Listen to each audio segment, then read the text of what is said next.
Hello again, and welcome back to the European Space Agency's live coverage of ESA astronaut Luca Parmitano's journey to the International Space Station. I'm Katie Haswell, and I'm joined here by Good evening. Good night, good evening. I don't even know what time is it now. We are in space also. We're in space, and you get lots of days and nights in space. And Paolo Nespoli is a hugely experienced astronaut. If you were watching the first half of our show during the launch, you will have found out about him then. Right now, our astronauts are hurtling through space alongside, Luca is alongside fellows Alexander Skvortsov and Drew Morgan. Alexander from Roscosmos and Drew from NASA. And they're due to arrive at the station in about 50 minutes, a bit less actually, 37 minutes. I'm not quite sure why I said 50. I'm Katie Haswell, and as I said, joining me is Paolo. We'll be taking you through, but let's start off, Paolo, with a replay of the launch. Replay of the launch. Yes, launch took off exactly on time as planned. We see here the last phases when the gantry separated from the rocket. At this point, the rocket is just sitting on his position. Engine starts. It takes a few seconds, about 10 seconds, before the pressure is enough to actually lift off the rocket from the launch pad. And at this point, the launches goes, the structure opens up and let the lower part pass through. I would say it's a kind of a gentle departure from Earth. I mean, especially if you tried the space shuttle. The space shuttle is much more violent. The Soyuz starts gently from inside. I still remember thinking, did we take off? Are we going anywhere? But then the speed picks up, the acceleration picks up from inside, and you easily on first stage go to 4Gs, they go back to 0, then go up again to 3, then go down, then go up. So you have this. Feels a bit like a roller coaster. Exactly. You have this roller coaster through the stages. It's a very good feeling. There we saw the boosters falling away. That you could see just briefly back there. They call it the Korolev cross. This is what they call the Russians. Korolev being the designer of this vehicle in the 60s and 70s. And then, in the last stages of the flight, the engine pushes really hard. You're outside the atmosphere, you're accelerating really fast. You go all the way to 4Gs, depending on the flight profile. You are accelerating in a parallel way around the Earth, and this phase is exactly when you are to orbit. The third stage is separated, and in a few seconds we will see the solar arrays right in front of us deploying. That confirms a good reaching the orbit. There they go. They just deployed. You see them open up on the left. The antennas in front are open. So the mechanisms of the spacecraft that show that we are in orbit are all operating.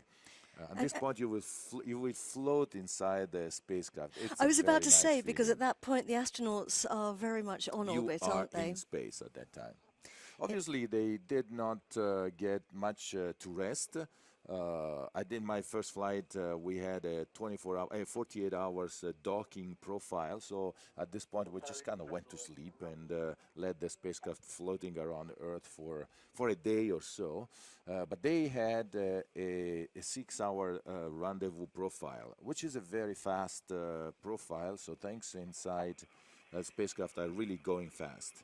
Now, let's just remind everybody that we are getting closer. We've been traveling, the astronauts have been traveling through space for over 5 hours now on the Soyuz module, in the capsule. And we are getting closer now. They are 33 minutes, just over half an hour away from the International Space Station, which is their destination, and we'll be planning to dock there at 10:50 tonight GMT. That is, it's 12:50 Central European time, 1:50 Moscow time. Yeah, I'm getting confused with my timings.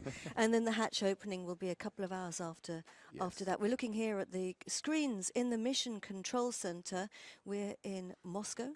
Yeah, we are here in Moscow, and if you can see from the screen, you will see in the map in front of us. We have a map that shows the current position of the space station. The current position is on the left side of the map. It's actually off the coast of South America in the Pacific Ocean. It will skirt the northern part of South America, and over, I guess that's Colombia, pass over close to Puerto Rico, if I can see carefully, and then actually cross the Atlantic and pass almost exactly over London, by the way. And at that time, it will be close enough to the station, ground station in Russia, so that we will get video and everything, and that is going to be in about 32 minutes. And how high does the station fly? What's its altitude? The station is about 400 kilometers flying above the Earth. At this time, space station obviously is flying at 28,000 or close to it, 28,000 kilometers per hour. The Soyuz is chasing the space station. It's about 15 kilometers. They can see the station. They can make up the structure of the station. They can start looking for their docking mechanism, their docking port, which is the exact port where they can exactly. And then we see the screen. This is the screen that the commander has in front of him. So I'm going to just stop you there for a second. This is the screen that the commander inside the capsule can see. This is repeats of the screen of the commander. Alexander Skvortsov is our commander. So we can see that the current speed is 8.9 meters per second, closing to the space station in the lower right. And I'm going to remind everyone that's on the bottom right-hand side of your screen. It's actually a raw dot. That's the 8.8 kilometers per second, everybody. Per second. And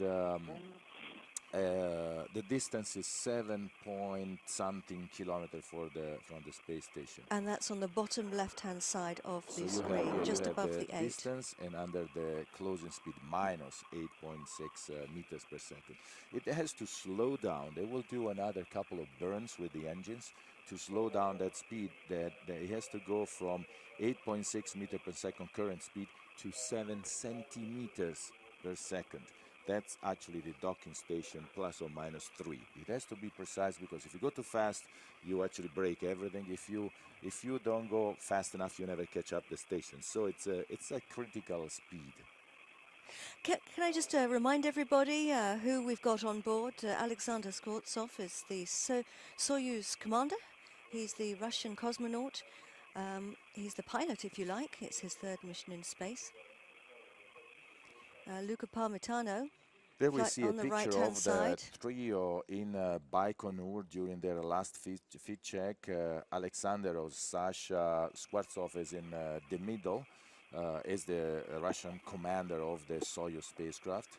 On his left, which is the right of the screen, is the flight engineer number 1, Luca Parmitano. We see the bright Italian flag on his shoulder. And on the right side of the commander, which is the left of the screen, is Hague, the flight engineer number 2.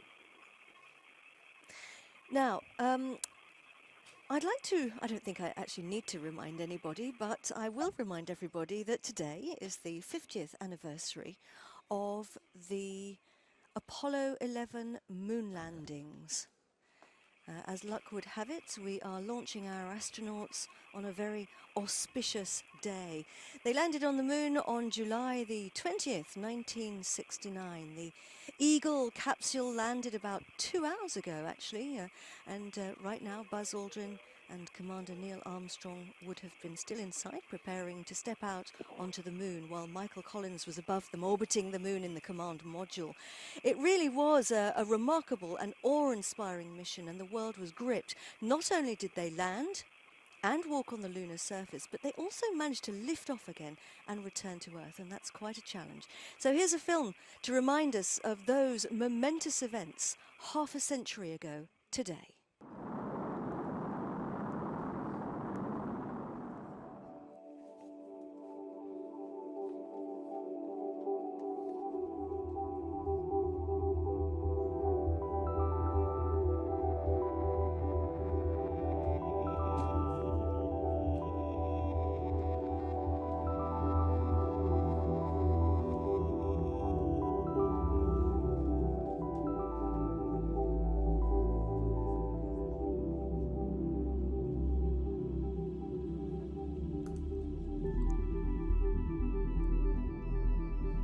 Excuse me. Nice. Would you? Do you think? No, he can't. Oh, he can't.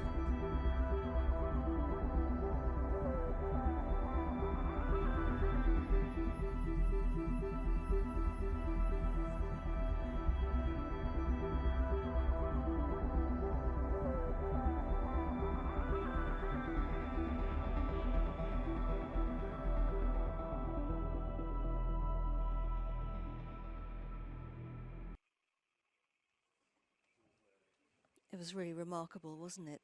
The fact that they launched and managed to travel all the way there, Absolutely and amazing. even That was 50 years ago. 50 years ago, but virtually Unbelievable. crash landing as well, with virtually no fuel left, and a computer that had an Well, they did issue. not crash landing. They landed with like 15 seconds, 16 seconds left of fuel. So pretty amazing, actually. Pretty cool capability on controlling the spacecraft and making sure that they would find a good place where to land. And of course, they had an onboard computer with a fraction of the computing power that we have even in a Yes. mobile phone today. I actually see some similarities between the moon landing and what they are doing today, our astronauts. You know, they had to land in a place so that the angle with the Earth would be not more than few degrees, because otherwise it could not have taken off from the moon, or in case it was too steep, it could have rolled over, and that would have been really catastrophic. Today, our guys are actually closing to the space station. It's amazing how the system is automatic, but the commander has a view outside through a kind of a periscope, and is actually judging if the system are working by looking at that picture. It takes quite some training. It's kind of nerve-wracking the first time when you try to look at it, because you're trying to judge speed and acceleration by looking at the picture. It's very, very interesting. But then after a few training, you actually get it. It's pretty interesting and amazing how it works. And of course, Paolo, we are now going to be going back to the moon, but this time it's to stay, looking to the future. NASA's Artemis program is calling for humans to return by 2024 with plans for a moon base, and they're going to use their Orion vehicle, which is one of the options, to carry the crew to space, launching on board NASA's new heavy lift rocket SLS, which stands for Space Launch System. Now, we have a film. Before we introduce it, I just want to let you know that the way this is going to work is the Orion module is not actually going to land on the moon. It's going to connect with a gateway space station, if you like, orbiting the moon. We have a film. We're going to take a look at this now, and if you could talk us through it. Yes, this is the new vehicle that the Americans are working on. It's based actually on some of the original hardware from the shuttle. The idea is to build a kind of space station. In fact, it's a similar space station that we have today, but build it so that it is in lunar orbit. From there, we can detach vehicles that will land on the moon, and then can ferry astronauts, material, equipment back and forth from the surface of the moon. It's actually a pretty interesting concept. Essentially, a space station around the moon instead of being around the Earth. That will teach us a lot of things. Would allow us to test a lot of technology. Would allow us to be a little bit more remote from Earth than we are today on the space station. And this going back and forth to the moon will actually be a way to learn how to work when we will go on Mars. And we have a slide of the gateway. You can see it here. Now, we've got a number of different modules. Some of those are habitable, some of those will be docking modules. Yes, those are this station here is almost completely a pressurized station. Today on our space station we have a big truss with solar arrays. Here it's a little bit more compact. Everything is very well designed, so it can be used for these activities that are going to take place there. There are some docking ports, multi-purpose logistic modules, habitation module. There is a robotic arm. Anyhow, there is a very interesting combination of items that are really tailored to be operational, so to work for operations. And of course, any project like this cannot be done by one nation state alone, and it has to be a big cooperative collaboration. This mimics a little bit what today is the International Space Station, with major contribution from NASA and the European Space Agency, the Japanese Space Agency, and the Canadian Space Agency. What would you say? You've spent quite a lot of your, not a lot of your life in space, but a large proportion. And what would you say the challenges are for people living long term, either on the moon or in a space station and going up and down to the moon? Well, I would guess that being on the moon or orbiting around the moon instead of on the space station, it's not that. I would guess it's not that quite different. Yes, it's true. If you are flying around the Earth, you can actually look at the Earth, and it's very reassuring that the Earth is not far away. On top, it's very beautiful to see your planet while you fly over it. On the moon, I guess it's going to be a little bit more monotonous. You see either day or night, black or white. You cannot see your house, you cannot see your country, you cannot see your ocean, your islands. You're going to spend, a lot of us spend a lot of time at the window taking pictures from the International Space Station. On the moon, it's a little bit more difficult. But what they can do that we cannot do is actually go back and forth from the moon. That's going to be extremely interesting, challenging from a point of view, but also, carrying out activity on the moon, it's really good. We're seeing your colleagues here on the space station, ESA astronauts on the space station, and a lot of the work that's being done here will be vital, won't it, for contributing and preparing for future long missions in space? Well, this is what we are doing on the space station. Space station has essentially two main purposes. First one is provide a laboratory where we can do a lot of things that cannot be done on Earth because of the conditions that are on the space station, microgravity and other things. And the other purpose of the space station is actually to learn what happens to the human body, how do we adapt to space, and how do we maintain our capabilities. We saw the astronaut, that was Alex Gerst, exercising on the space station. It's a vital activity, the one of that we need to do to maintain our body, our skeleton, our muscular system, our our cardiovascular system in a good shape.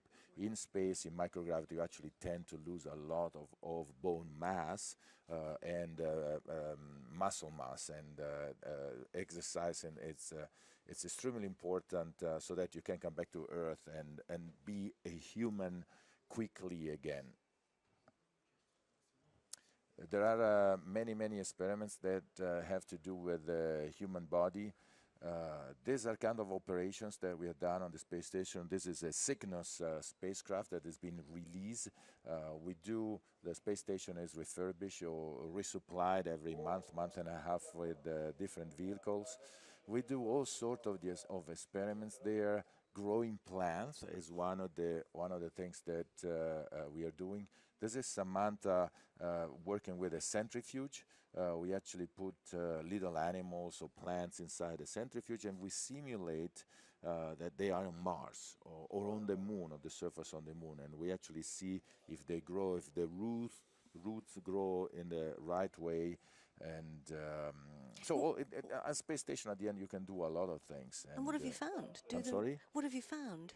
What have been the results of those? Well, a lot of the experiments, it's not that you as an astronaut, you design the experiments. There are scientists on the ground that come up with these crazy things, and sometimes you look at those things, you're like, huh? What is this? But your role is not to come up with experiment or to design them. Your role is to carry them out. So as long as you understand enough to be the hand of the scientist or the guinea pig, it depends on which side of the paper you are. As long as you are able to carry out this and provide the data necessary, you have done your work. It can be anything that has to do with genetics. Here is Samantha is building some kind of external equipment that is going to be put into that airlock and brought out of the space station. Once in a while, there are spacewalks, and because you need to go out of in the vacuum of space and fix the station or do maintenance operations.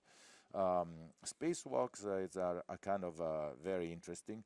Of course, the hair grow if you stay 6 months, and eventually you have to cut your hair. This is or not go around with a ball, enormous ball of hair, which is interesting. Which is not a problem for Luca Parmitano, of It's course. not, well, it is. It's not a problem for Luca because it just shaves whatever he has left in a certain way. But for everybody else, it's an interesting activity. And you cannot just cut your hair like this. You have to cut and suck them up with a vacuum cleaner because the hair go everywhere, including in your nose and your lungs. So you don't want to have this kind of things. This is a dinner in the space station, and here we are in the cupola. This is one of the modules of the space station. It's very interesting. It's an operational module. It serves as an observation platform for when we see an approaching spacecraft. This is a Dragon supply vehicle arriving to station. And what does it feel like when you see a supply ship coming with maybe fresh supplies, food and that sort of thing? Does it feel quite exciting knowing it's coming? Yeah, it's very interesting actually. You know, it's we are all concentrated because it's a very high operational moment. See, the spacecraft, the Dragon, has been captured with a robotic arm. That's a very delicate maneuver. Whoever is responsible for it, usually there are two people, like a team or two people. One is the prime operator that really moves the arm, and the other one is the one that looks at procedure and advise on distances, speed, and things like that. That it's a very high moment. But once we capture and everything goes well, and then we take the spacecraft, we dock it to the station, and we see it here docked to the station, and then it's a lot of work actually, because it's like if a truck would come to your house attached to the main door, you open up and then you have every supply that you really need for the next month and a half. Everything is inside there: air, water, food, clothing, experiment, anything. You have to take out everything little by little, piece by piece, and put it in a place. You cannot just come with a bag and just put it on a table. First of all, there are no tables, and second, everything floats away. See, inside that package, you don't pay attention, things are going to float out, and then you cannot find them anywhere. This is the water station on the space station. The astronaut here is loading a drink. Usually in these pouches there is a coffee. Oh, this is Team Peak is showing how to drink something. You put water in this bag. There is a straw. If you notice, the straw has some kind of switch there, because if you don't crimp, if you don't close the straw, the drink goes out, and then you find it somewhere splashed on a wall or something like that. Here, Tim is showing how to brush your teeth. Put a little bit of toothpaste on a brush and just brush and then drink everything. This is a show how to clean yourself. You put a little bit of water, maybe soapy water, on a towel, and then you just brush yourself. In this way. How do you wash your hair? And this is Thomas Pesquet doing some kind of experiment. But here we are at the live picture. Look at how the station is really visible through the camera. And again, this is the view of the commander computer that has the actually view of the station superimposed with the data from the computer. We're getting really closer now, aren't we? We are at 600 meters from the space station, and it's still slowing down at about 1.5 meters per second. What happens here? The Soyuz gets close to a certain special corridor where it can actually the antennas are actually talking to special antennas that are on the space station, and then and then at 200, when it gets to 200 meters, it will fly around to position itself exactly where it needs to dock. Well, that's precisely what I wanted to ask you. While we've got this view of the station, we're going to be docking with the Zvezda module. Where is that? Is that on the left? I think we're docking with Zvezda, but is that on the left-hand side, the right-hand side? Okay.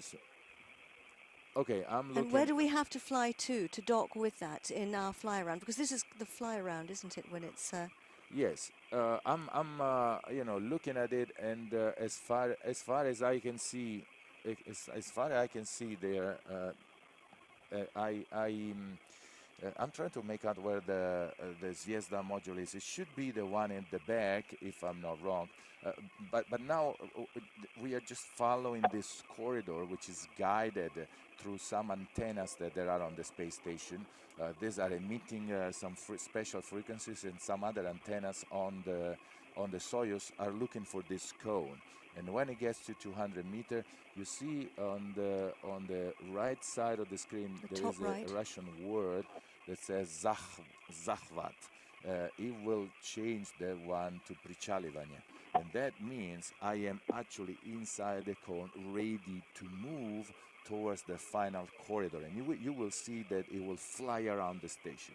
It will fly around, and at that moment, the commander is really looking carefully at this image, making sure that the Soyuz is actually following precisely what it's supposed to be in case he sees anything strange. It happened few times in the past.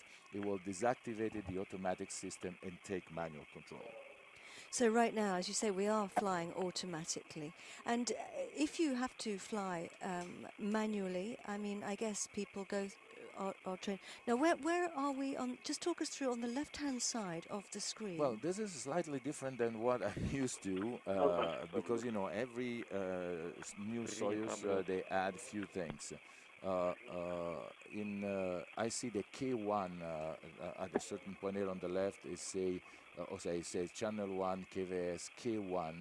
K1, then it's a special status of the thing, and see, we can see already the Soyuz flying. We see on the left of the so if we look in the bottom left-hand square, that's the Zvezda module. So if we are docking, at the Zvezda, that's where it is, on the module on the extreme left of the station. So we need to spin around on the left so that we can look essentially perpendicularly to that module. We are at about 350 meters. We should go to 200 meters and then stop. It's at 200 meters that we start the flying around. See, it's now down. The approaching speed is down to minus 0.8 centimeters per second. 80 centimeters per second. Meters per second?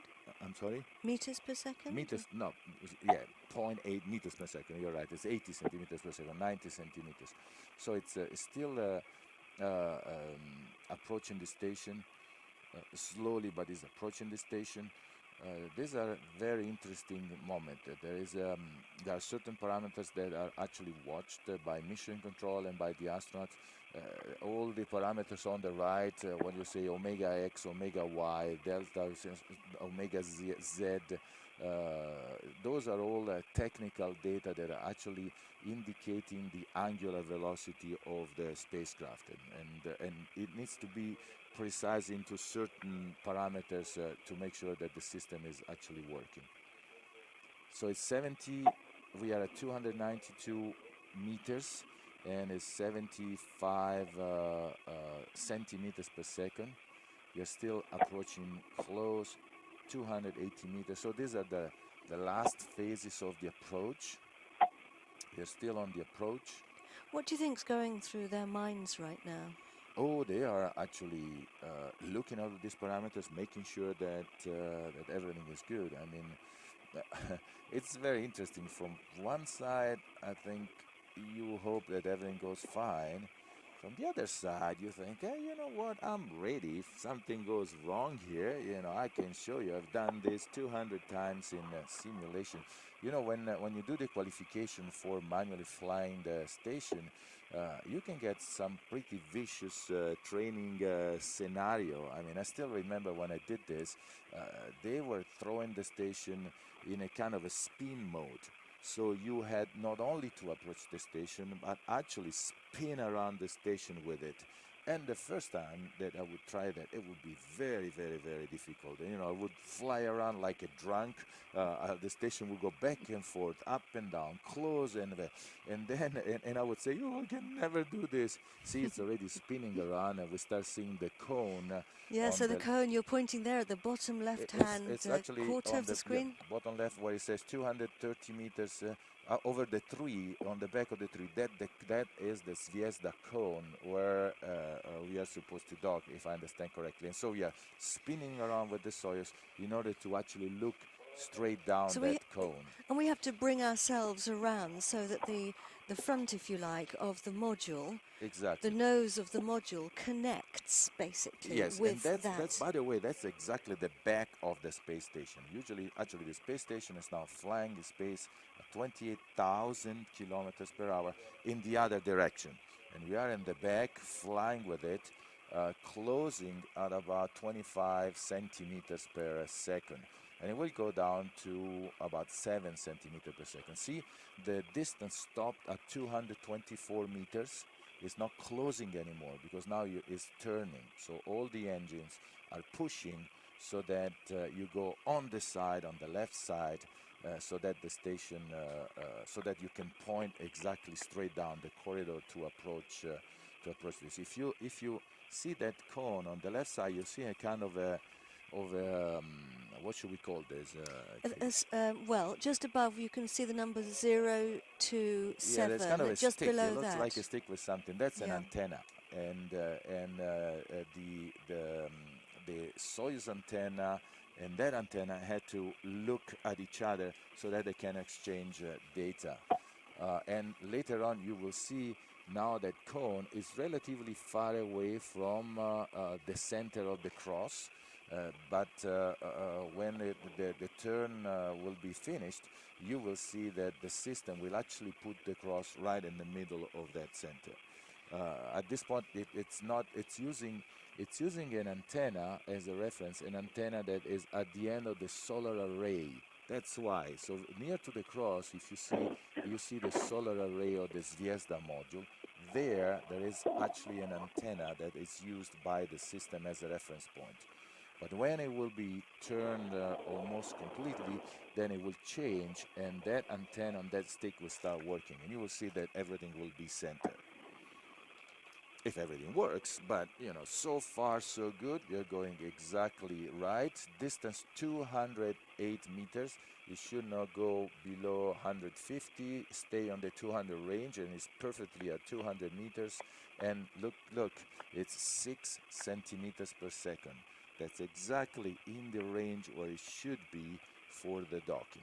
It's going to take. It will stay like this until the picture will see. So, if my training still with me is with me after some years, when this Zachwat will change in Prichalivanie. And that. So I'm just going to tell everybody that word is in the top right-hand corner of the screen, quarter of the screen. Yeah. Yes, it's still about 1, 2, 3 lines down on the left. Yeah, the system is still looking at the antenna at the end of the solar array, but you will see that as soon as it changes. But we can see that we're coming round now, starting to see the end of the Zvezda module from that different angle. And here we go. Look at that. Cross is now coming onto the Zvezda module. There is one slight problem, quote and unquote. It's not really a problem. It's actually a feature. We are going into the dark. We are going from sun to the night, and this is done in purpose so that during dark you can control lighting condition with actually a light on the Soyuz, so you have a standard clear condition that are predictable. Because if you're in the sun, you might have it, might not. You change, it doesn't change. Shadow, no shadow, and instead you want to have predictable things. Look at the system. This system, see Prichal. See, change from Zachwat to Prichal. That's the final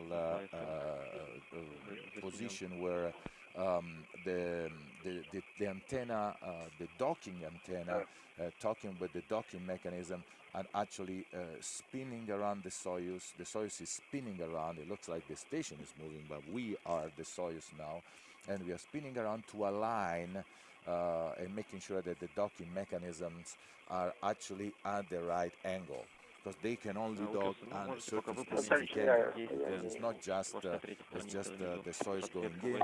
It needs to go in and have certain plugs for electrical connection, hydraulic connection, and other things. They are in a special place. Soon we will be able to see in the camera, when we go closer, we will actually see the target. And that is going to tell us if we are center or not. Now the target is made so that it looks center in the periscope of the commander, and the camera we are looking at is not exactly in the same place. So to us it will look off center a little bit, but it's not off center. It's just that the camera is not where the it's close, but not exactly where the periscope is. Good to know. So what are we looking at here? This is the screen that they can see inside the Soyuz module. Well, this is the same screen of the commander. The only thing that it moved from actually having a blow-up picture of what we have now on the left, since the situation is stable now, he actually called up the computer to make sure that the docking mechanism is ready. The docking mechanism needs to be primed. It has to be the what they call the stanga, the system that goes out and grabs the station, needs to be prepared, and it actually checked that all those mechanisms are ready, primed, and ready to capture.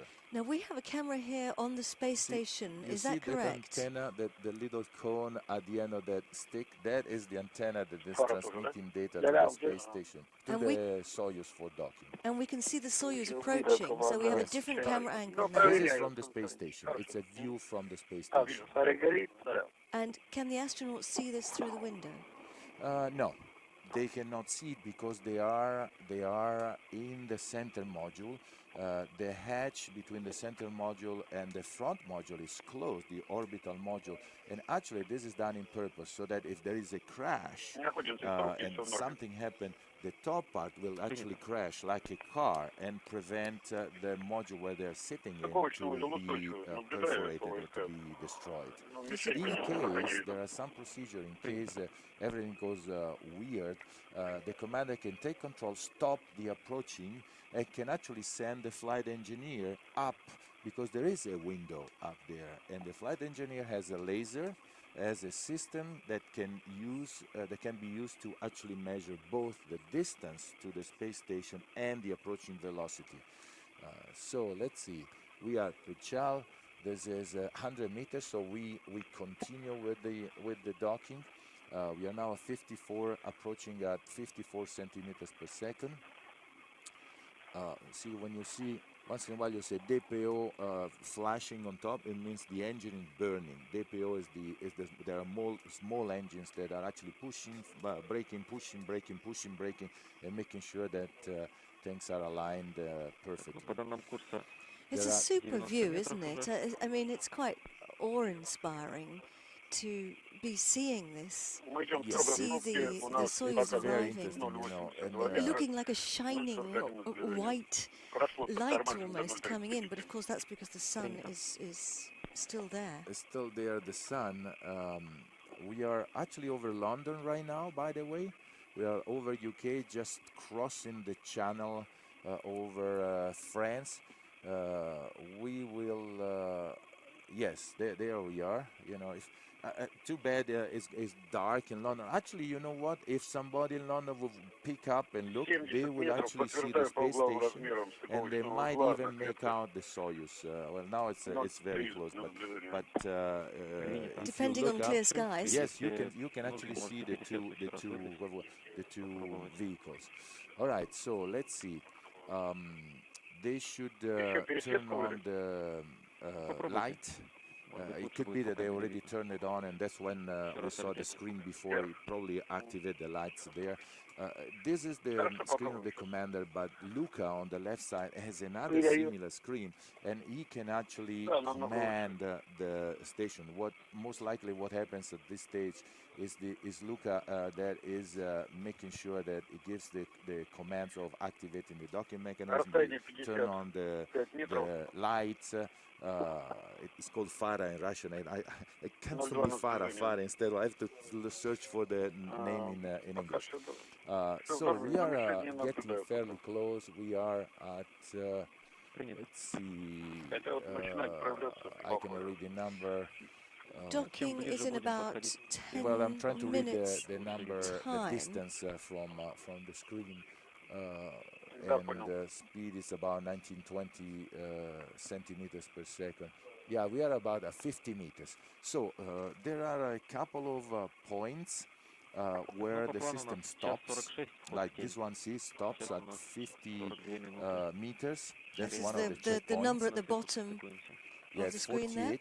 So the Soyuz stops, checks all the angles, makes sure that everything is well. The system checks that all the engines are responding properly. Center of gravity is where it's supposed to be, because there were some moments where some of the engines were not working properly, and the spacecraft would not react as it was. So far, everything looks very nominal. We see on the screen SSVP. SSVP GT means the docking mechanism is ready. It's got off. The docking mechanism is ready, so everything looks perfectly nominal. We're getting a view now. We can really see the end of the Zvezda module, and the cross is coming up towards the middle. You can start making out the back. Soon we will see the cross. We will see the center cross that tells us if we are in the range for docking. Of course, the system is working properly now, and nothing to say. We just look at it, make sure that everything is okay. And of course, it always surprises me, because when you look at something like this, you get the feeling that things are happening terribly slowly.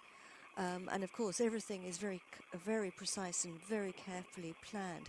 But actually, we have to remember that the space station is hurtling through space at top speed. I mean, it looks slow because the camera is actually bolted to the space station. Yes, and so it's relative. If we still in space, we will see like 28,000 kilometers per hour. That's about 8 kilometers per second. What's it like when you look at the Earth down below? Can you see it spinning fast? Oh yes, you can see move it under your feet. You know, right now you would not be looking at the Earth, actually. No, you'd be looking at the Soyuz spacecraft, making sure that it's behaving properly.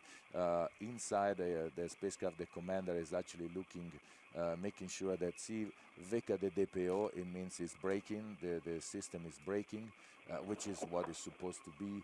GSO 1, 2, 3, 4 up in the upper side. GSO, it means the station has proper control, and the spacecraft, the Soyuz, has proper control. Everything looks extremely normal. All the phases of, we are now at the docking phase. We have approached the station, and now we are just about to dock. Let's see, we should start making out the cross in a little bit. We see coming up the docking mechanism, which is that kind of oval that we see on top of the center of the cross, right under what is say SS or CCBP, which is SSVP in Russian. That white part is the docking mechanism, is the flange where the Soyuz was actually dock, and the center part is the cone that will be where the Stanga, which is the system, will actually guide it through it. In the center of it, there is kind of a hole, and the mechanism will actually slide through it and get in the center of the hole and then grab it. And once it's grabbed, then there is a sort of maneuver to actually join the Soyuz to the space station. So it literally pulls it in almost. Yes, it is. Yes, it is. It is. Once the Stanga, this system is hooked up on the station, then everything, the engine immediately turns off. You don't want to have anything pushing or pulling or pushing or pulling. Everything turns off, and then there is actually a little engine that pulls you in and all the way to the end. And then there are some hooks that will actually hook and make sure that the station is completely correct. The sea, you can see it very, very clearly. On the upper left side, you see the flange, and in the middle, you see this kind of corridor with the black part. You see those two white dots. You used to see the two white dots, and those are the actually hooks that will actually hook in. There are sensors on the Soyuz side that will sense if the Stanga arrived in the right place, and it will shut down the engine. If the sensor see that is not the Soyuz is not going to the right place and touches some of the structure, it will actually activate the back engine and will take the Soyuz away because you don't want, obviously, you don't want to break anything. And am I right in saying that the Soyuz can fly back to Earth at any time? Back to Earth? Yes, the Soyuz is it's a vehicle, a completely autonomous vehicle, and it can it's actually will stay up on the station, serve as an emergency re-entry vehicle during the duration of the flight or the expeditions, and then it will be used to go back to station. I'm actually looking at we are almost there. Less than a meter, and it's 10 centimeters per second, so it should slow down a little bit. 90 centimeter, 80 centimeter. We are right on at the right speed for docking. 8, 7, 7. We are almost there. Almost there. Let's see. We should say Zachvat. Let's see. We should say we are almost there.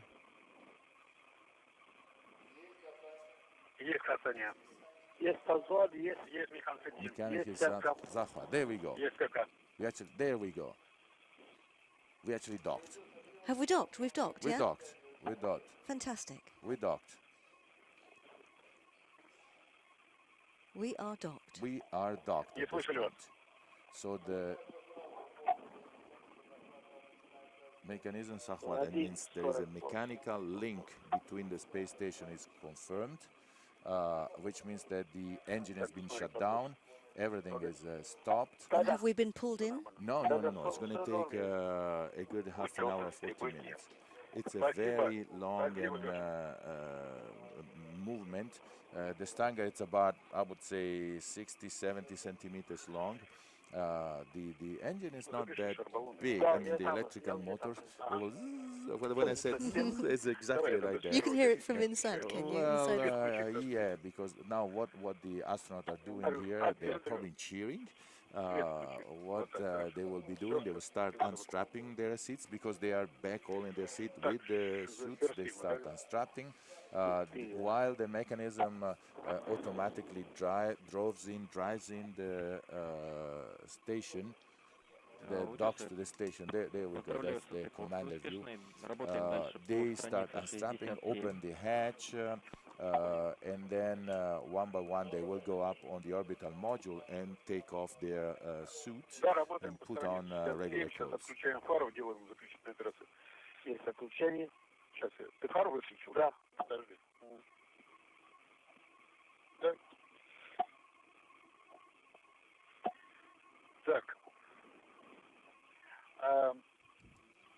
Andrew.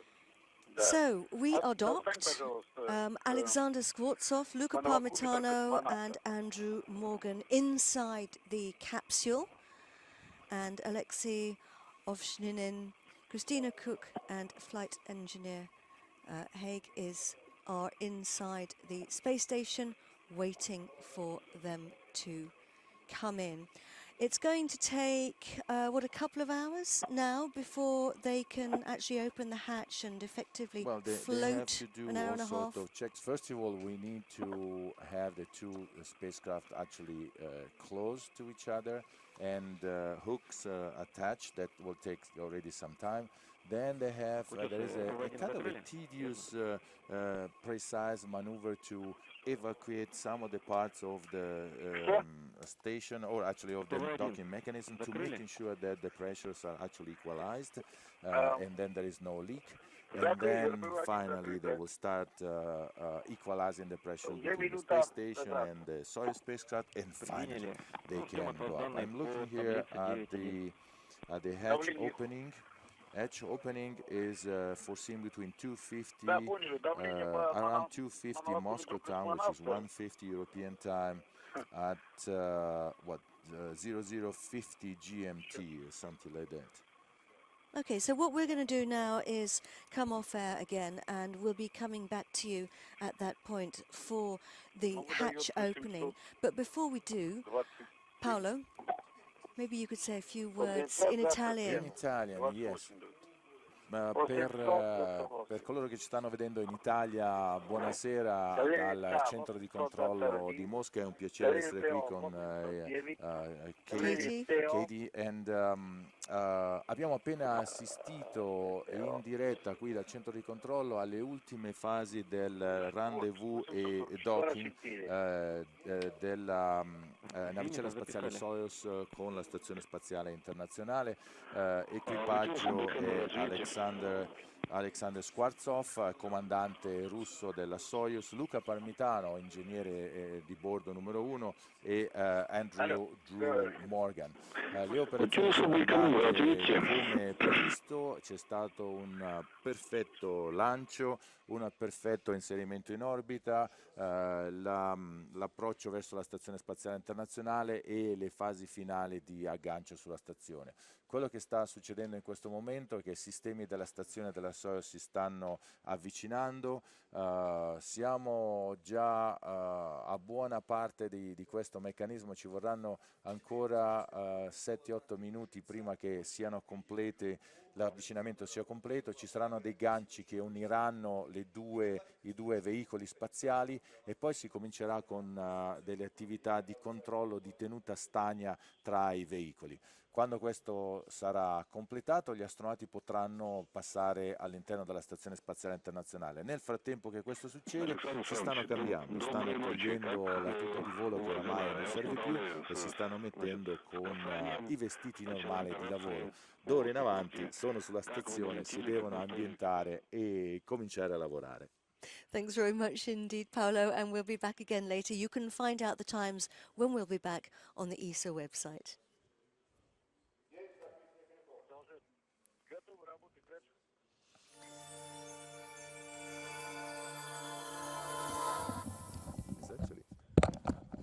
Great, well done. So that's it, no? Thank you.